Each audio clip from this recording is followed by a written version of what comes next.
5 individual ang naaresto sa isang drug den sa isinagawang operasyon ng Philippine Drug Enforcement Agency Misamis Occidental, katuwang ang Tangub City Police Station nito lamang ika-28 ng Setyembre taong kasalukuyan sa Barangay Silanga, Tangub City, Misamis Occidental. Kinilala ang mga suspect na sina alias Merch, 28 anyos, alias Roger, 21 anyos, alias Dex, 28 anyos, alias Al, 36 anyos, at si alias Romel, 17 anyos, mga residente sa iba't ibang bahagi ng Misamis Occidental. Sa ikinasang drug buy-bust operation ng mga tauhan ng PDEA Misamis Occidental, katuwang ang Tangub City Police Station, ay matagumpay na naaresto ang mga suspect at pagkakadismantalya ng naturang drug den. Sa operasyon ay nakumpiska ang nasa 12 pakete ng hinihinalang shabu na may bigat na 7 gramo na may street value na 47,600 pesos at iba pang mga drug paraphernalia.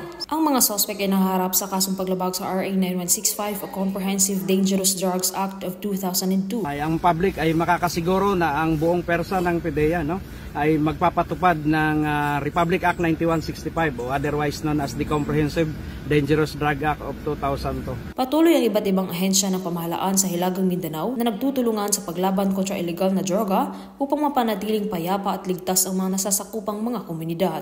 Mula dito sa Northern Mindanao, ako ang inyong Police News Network Correspondent, Patrolwoman Risa Sahonia, alagad ng batas, tagataguyod ng Balitang Pulis.